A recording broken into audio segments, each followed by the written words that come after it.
Maya Hartley sat on a park bench in the mid-morning light, reviewing seating charts on her tablet. As an event planner for Sterling Events, she was rarely truly off duty, even on a Sunday. "Excuse me, do you have a moment?" She looked up to find a man standing before her, impeccably dressed in a navy suit with a pocket square. He was handsome in that corporate way, sharp jawline, dark hair styled perfectly, posture that screamed confidence. "I'm listening," Maya said, setting down her tablet. The man didn't sit. Instead, he seemed to be gathering courage for something. Maya could sense his tension despite the polished exterior. "I'm sorry," he finally said. "This is going to sound insane, but I need to ask you something." Maya gestured to the empty space beside her. "I'm listening. My family is hosting their annual gathering in 2 weeks. I was invited. I have to go, but showing up alone means another afternoon of my mother's matchmaking attempts and lectures about settling down. Everyone will be there judging my choices, questioning why I'm still single at 35. So you want me to be your date to your family get-together? I know it's crazy, but you look put together and confident, and I'm desperate. I'll pay you for your time, $1, $500 for one afternoon. You just have to show up, look reasonably interested in me, and help me get through it with some dignity intact." Maya should have said no. She had a dozen valid reasons. She didn't know this man. She had actual work to do. The entire situation was bizarre at best. But something in his expression stopped her, vulnerability masked by expensive tailoring, desperation hiding behind a business proposition. She recognized that look because she'd worn it herself at family gatherings where relatives asked about her love life while she planned other people's celebrations. "What's your name?" she asked. "Alexander Hunt. But everyone calls me Alex." "Maya Hartley. And I don't need your money, Alex, but I'll do it under one condition." "What condition?" "You tell me the real reason you're going to this gathering. Because avoiding matchmaking is surface level." "What's the actual reason?" Alex's composure cracked slightly. "I want them to see that I can make my own choices, that their constant pressure hasn't broken me, even though it has a little. I want to walk in there with someone who makes me look like I'm living my own life, like I'm thriving on my terms." Is that pathetic? It's human. We all want to be seen as okay, especially by people who refuse to accept us as we are. So yes, I'll do it. Really. Hit that like button and drop a comment telling me what city you're tuning in from and the part that caught your attention. I want to see how far this story travels. Now let's begin. What begins as a transactional favor becomes an unexpected journey of liberation for two people trapped by expectations. He's a successful CEO suffocating under family pressure to marry appropriately, someone from their world, with the right pedigree, the correct connections. She's an event planner who's built a career orchestrating other people's perfect moments while her own life remains carefully unexamined, always in the background, always facilitating but never celebrating. Neither expects their carefully rehearsed performance to crack open walls they've spent years building. Alex has perfected the art of appearing successful while feeling hollow, of achieving every professional milestone while his personal life remains frozen in place, dictated by family expectations he can never quite meet. Maya has mastered the skill of making every bride feel special, every corporate client feel heard, while ignoring the loneliness that creeps in after the events end and she goes home to an empty apartment. But over 2 weeks of preparation, coffee shops, video calls, one dinner where they work out the details of their fictional relationship, something shifts. The rehearsed answers begin to feel true. The scripted affection begins to feel less like performance and more like possibility. And by the time they arrive at the Connecticut estate for the gathering, surrounded by generations of Hunt family judgment and expectation, the line between pretending and feeling has already begun to blur in ways neither of them anticipated. This is the story of two strangers who agreed to lie for an afternoon and discovered that sometimes the roles we play reveal the truths we've been hiding, even from ourselves. They met 2 days later at a quiet coffee shop where Alex laid out the full scope of his predicament. As CEO of Medlance Enterprises, he built a company that revolutionized medical diagnostics using AI-powered tools. His family loved that part, loved telling their country club friends about Alexander's success, his Forbes feature, his innovation awards. What they didn't love was his perpetual bachelor status. My mother has made it her personal mission to correct what she calls my lifestyle choice of avoidance, Alex said, stirring his coffee without drinking it. Every gathering becomes an ambush. Daughters of family friends, associates from good families, women with the right education, the right connections, the right everything except any actual interest in who I am. Maya leaned back in her chair. And this Victoria Ashford, venture capitalist, Yale MBA, her family summers in the Hamptons. My mother specifically mentioned she'd be attending, which is code for, I've orchestrated another setup and you will participate. The bitterness in his voice was unmistakable. I'm done being managed like a merger opportunity. Maya understood that feeling more than he knew. Her event planning business was struggling, and her own family couldn't understand why she didn't just get a real job with benefits. The irony of planning dream weddings while single and childless at 32 wasn't lost on anyone, especially not her mother. So you need someone to walk in there and disrupt the plan, Maya said. Make it clear you're not available for arrangement. Exactly. Alex hesitated, then added something quieter. 5 years ago, I brought someone home. Rachel. She was a graphic designer, brilliant, creative, completely herself. My family was... He stopped, searching for words. Politely devastating. They smiled while asking if she'd gone to college. Complimented her unique style. Asked what her parents did with just enough emphasis to make it clear they already knew and disapproved. Within a month, Rachel told me she couldn't compete with the Hunt name. She was right. I haven't brought anyone real home since. Maya saw it clearly then, not a CEO playing games, but someone trapped by the weight of a name he'd never asked to carry. She knew that cage. Different bars, same confinement. Then let's give them something they can't dismiss, she said. Let's give them a performance so convincing they'll have to accept it. Over the next 2 weeks, they met 4 times to build their fiction. The cover story emerged over lattes and shared pastries. They'd met 6 months ago at a medical technology gala Maya had been planning. Medlin's Enterprises was a major sponsor. Their eyes met across the ballroom during Alex's keynote speech about democratizing diagnostic tools for underserved communities. Maya had made a terrible joke about diagnosing his terrible PowerPoint transitions, and somehow that broke the ice. Wait, Maya said during their second meeting, scrolling through her phone. You're not just successful. You're that Alexander Hunt. The Forbes cover story about revolutionizing medical diagnostics in rural areas. She looked up, panic creeping into her voice. Your mother will see right through this. I plan parties for a living, Alex. I coordinate vendors and manage timelines. I don't attend these events as a guest. We exist in completely different stratospheres. That's exactly why this works, Alex countered. Everyone my mother pushes at me is from her world, boarding schools, trust funds, summer homes. They perform the same way I do. You're genuine. You listen when people talk. You notice details. That's what makes you perfect for this. Their story grew more intricate with each meeting. Maya remembered the color of her dress that night, midnight blue. Alex recalled her silver earrings catching the light. They invented coffee dates at a cafe near her office, a rainy afternoon when he'd walked her home under his umbrella, the moment he knew he wanted to see her again. During their 4th meeting, Maya asked what she'd been wondering since the park bench.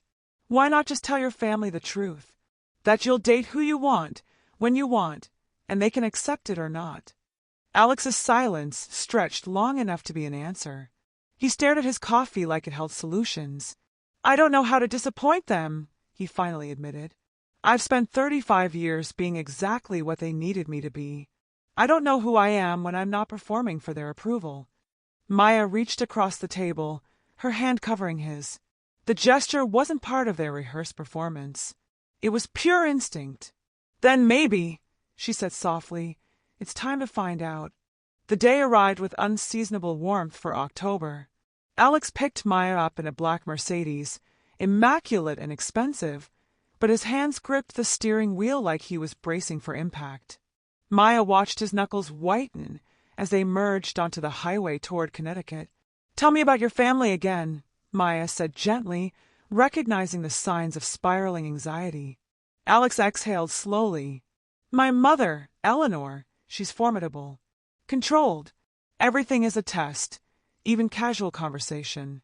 She'll assess you within 30 seconds and decide if you're worthy of the Hunt name." He glanced at Maya. "My father, Richard, won't say much.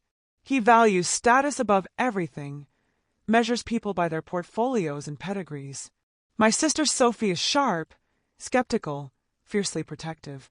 She'll see through any inconsistency immediately." He paused. "And then there are the aunts, the cousins, the extended family.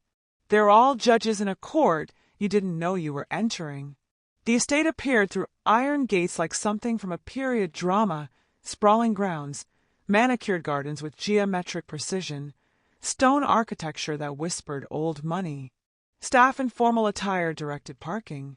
Maya stepped out in her navy dress, tasteful but clearly off the rack, and immediately felt the weight of not belonging.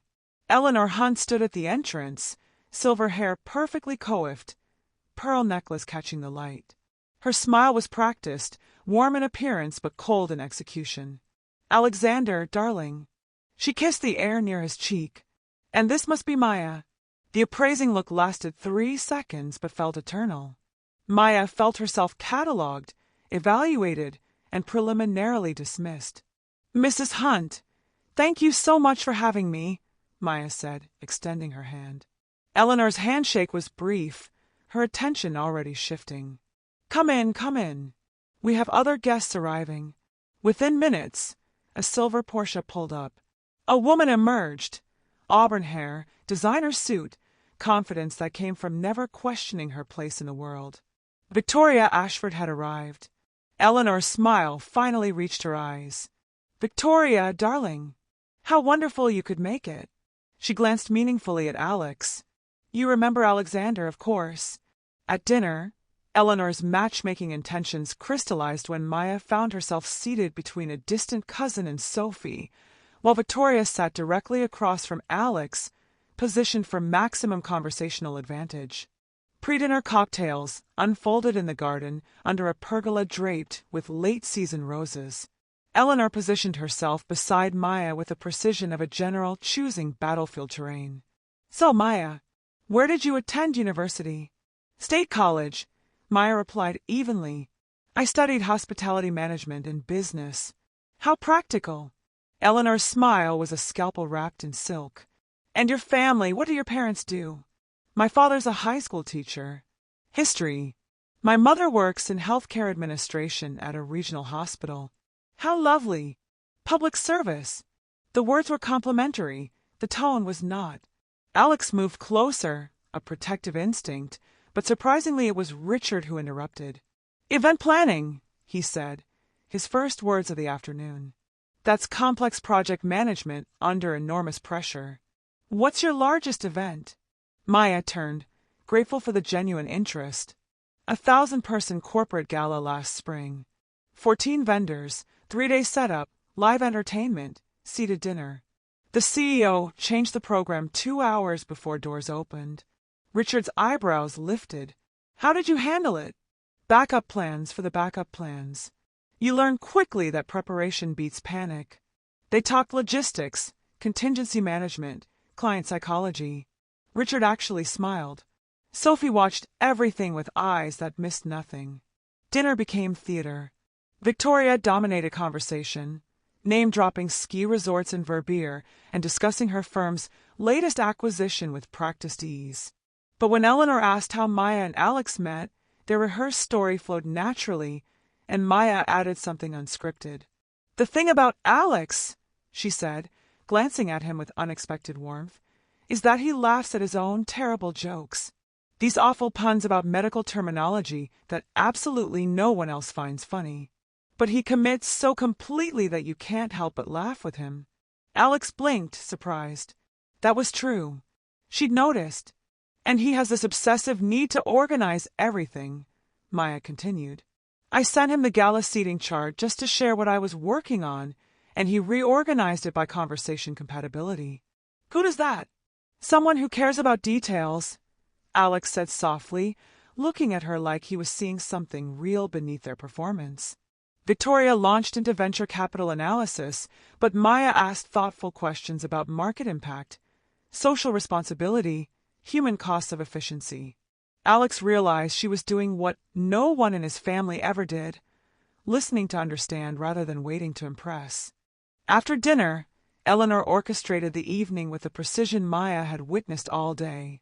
"Why don't we take some air? Alexander, perhaps you could show Victoria the rose garden. It's particularly lovely in twilight." She turned to Maya with a smile that felt like dismissal. "Maya, dear, the ants would love to hear about your event planning adventures." The ants were a gauntlet of polite interrogation disguised as interest. Maya was drowning in questions about her people and where she summered when Sophie appeared like a lifeline. "Excuse us," Sophie said, taking Maya's arm with surprising firmness. "I need to borrow Maya for a moment." They walked to a quieter corner of the garden, near a fountain whose burbling water provided cover. Sophie turned, her sharp eyes assessing. "You're good," she said bluntly. "Too good. What's really going on?" "I don't know what you—" "Please. I've watched my brother date for 15 years. He's never looked at anyone the way he looks at you. Like he's forgotten he's performing." Sophie's voice softened slightly. "If this is real, I'm genuinely happy for him. If it's not—" She let the threat hang in the air between them. Maya opened her mouth to deflect, but Sophie was already walking away, leaving her alone with the weight of that observation. She found a bench hidden behind hedges, needing a moment to breathe. That's where Alex found her 20 minutes later, visibly shaken. "I'm sorry," he said immediately. "For my mother's orchestrations, for Victoria, for leaving you with the ants. This whole day. Your family isn't the problem, Alex." Maya's voice was quiet but firm. "The problem is you let them be." He flinched. "That's not fair. Isn't it? Why are you really here, pretending with me, instead of just telling them the truth, that you'll live your life on your terms?" Alex sat heavily beside her, the fight draining out of him. "When I was 16, my father's investment firm nearly collapsed. Bad decisions, market crash, near bankruptcy. We almost lost everything. This house, the name, the reputation." He stared at his hands. They clawed back to respectability through years of careful image management, strategic connections, perfect presentation. Every choice mattered. Every relationship was scrutinized. He looked at her. "My success redeemed the Hunt name. Medlin's restored what my father lost. Disappointing them now feels like betraying everything they sacrificed." Maya saw it clearly, the cage he built from gratitude and guilt. "You think you owe them your happiness," she said gently. "You don't. You never did." Evening coffee service arrived on the terrace with china so delicate Maya feared breathing on it. Sophie appeared moments later, her phone in hand and her expression unreadable. She positioned herself between Maya and Alex with deliberate purpose. "I did some research," Sophie said quietly, her voice low enough that the other guests couldn't hear. "Your business website, Maya. Very professional. But funny thing, I cross-referenced timelines, scrolled through social media, looked for any evidence of you two together over the past 6 months." She held up her phone. "There's nothing. No tagged photos, no casual mentions, no digital footprint of a relationship that supposedly started at a gala in April." She looked between them. "I don't know what arrangement you two have, but if you humiliate this family, there will be consequences." Alex's face went pale. He opened his mouth, already formulating damage control, but Maya spoke first. "Do you want your brother to be happy, or to be appropriate?"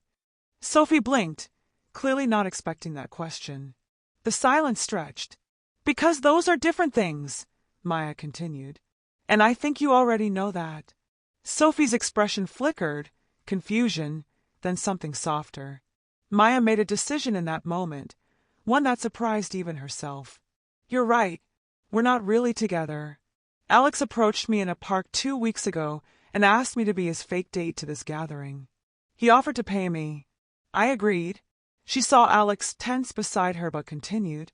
It started as pretend, a performance to get his family off his back about settling down. But somewhere along the way, I started actually caring about him.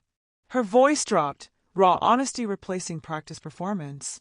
Not the CEO, not the Hunt heir, not the Forbes cover story. Just Alex, the man who reorganizes seating charts for fun and laughs at his own terrible puns and carries the weight of his family's expectations like he owes them his entire life. Sophie turned to her brother, eyes sharp. Is that true for you too? Alex froze. The question hung in the air between them. Simple, devastating, demanding truth he hadn't allowed himself to examine. His mouth opened. Nothing came out. Maya watched him struggle, saw the exact moment he realized he didn't have an answer, or worse, that he did but couldn't say it. Alex couldn't answer Sophie's question with words, so he answered with action. He stood abruptly and walked toward the terrace where his entire family had gathered for after-dinner drinks. Maya grabbed his arm. You don't have to do this. Yes, he said quietly, I do. The terrace fell silent as Alex positioned himself where everyone could see him. Eleanor looked up from her conversation with an aunt, irritation flickering across her perfect composure.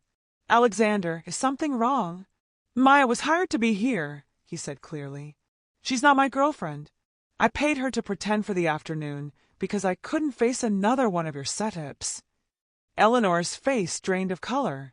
Victoria, standing near the railing, set down her glass and moved toward the door. Richard's expression remained unreadable, carved from stone. But that's not the real confession, Alex continued, his voice gaining strength. The real confession is that I did this because I've spent 35 years performing for your approval, dating women you deemed appropriate, making choices you found suitable, living a life designed by committee rather than choice. He looked at his mother. I'm tired, Mom. I'm exhausted from trying to be the son who redeemed the Hunt name while forgetting to be a person with his own wants. Alexander, Eleanor began, but he wasn't finished. The only thing real about today was how I felt watching Maya navigate this family with grace you didn't deserve. How she listened to Dad talk about logistics like his interests mattered. How she saw through every defense I've built and asked why I've never learned to disappoint you. His voice cracked slightly. She made me want to be brave enough to choose my own life. He turned to Maya, extending his hand. She took it without hesitation. So I'm sorry for the deception, Alex said, looking back at Eleanor. But I'm not sorry for finally choosing what I want over what you expect. He squeezed Maya's hand. We're leaving. They walked through the silent terrace together, past frozen relatives and half-drunk coffee, past Victoria's abandoned glass, and Eleanor's stricken expression. Sophie followed them to the door, pressed her car keys into Alex's hand, and whispered, It's about damn time. 3 months later, Maya found herself planning an event for the first time in her career where she was both planner and host. Her modest apartment, 1 bedroom, galley kitchen, mismatched furniture collected over years, had never felt more like home than it did setting the table for 6. The guest list would have horrified Eleanor Hunt, Alex, Sophie, and Maya's parents, Tom, a high school history teacher in a cardigan with elbow patches, and Linda, whose scrubs from her hospital shift were still visible under her casual sweater. Dinner was chaotic in the best way. Tom told stories about teaching the Constitution to teenagers who thought TikTok was a branch of government. Linda shared hospital tales that made everyone laugh and win simultaneously. Sophie, surprising everyone including herself, talked about her new girlfriend with the kind of openness the Hunt family had never permitted. Mom's coming around, Sophie said, reaching for more wine. Slowly, painfully, but she asked about you last week, Alex. Actually asked how you were doing, not how your company was performing. Dad called me, Alex added, still seeming surprised by it, to discuss business. Real discussion, not judgment. He wanted my advice on something. Maya's mother leaned forward conspiratorially. Can I tell them about the science fair incident? Mom, no. Maya built a volcano that was supposed to erupt with baking soda and vinegar, Linda announced gleefully. Except she got ambitious and added dish soap, food coloring, and we never figured out what else. It exploded all over the gymnasium ceiling. Alex laughed, really laughed, his shoulders relaxing in a way Maya had never seen at the Hunt estate. That explains so much about your approach to event planning. After dinner, he helped her wash dishes while the others migrated to the living room. His hands in soapy water, sleeves rolled up, hair slightly disheveled. Eleanor would have been scandalized. "I never thanked you properly," Alex said, scrubbing a plate. "For what?" "For calling me out in that garden. For being honest when everyone else performed. For showing me what real connection feels like." He set down the plate, turning to face her. "For teaching me that disappointing people who don't accept me is better than disappointing myself by pretending." Maya smiled, bumping his shoulder with hers. "You hired me to pretend to be your girlfriend. I didn't expect to actually fall for you." "Best investment I ever made," Alex replied, and the way he looked at her made it clear he meant every word. 6 months after the disastrous gathering at the Connecticut estate, Maya and Alex hosted another event, this time at the apartment they now shared. Sunday brunch, deliberately casual, mismatched chairs borrowed from neighbors, a store-bought coffee cake still in its plastic container, paper napkins instead of linen. The guest list was deliberately eclectic. Tom and Linda arrived first with fresh flowers from their garden. Sophie came with her girlfriend, Emma, a pediatric nurse, who made Eleanor visibly uncomfortable with her nose ring and easy laughter. Maya's event planning colleagues brought champagne for mimosas. And then, 20 minutes late, Eleanor and Richard Hunt arrived in a town car that looked absurdly formal parked outside Maya's building. Eleanor stood in the doorway of the modest apartment, clearly out of her element. No staff, no formal seating, no rules she understood, but she was here. That alone felt like progress. Richard surprised everyone by complimenting Maya's coffee and asking genuine questions about her business, which had grown significantly in recent months. Eleanor, after 45 minutes of visible discomfort, asked stiffly if Maya needed any connections for high-end corporate clients. It wasn't perfect. The Hunts left early, claiming prior commitments. Eleanor barely touched her food, but Richard shook Alex's hand at the door and said quietly, "You seem happy." That matters. After everyone left, Maya and Alex collapsed on the couch, exhausted in the best way.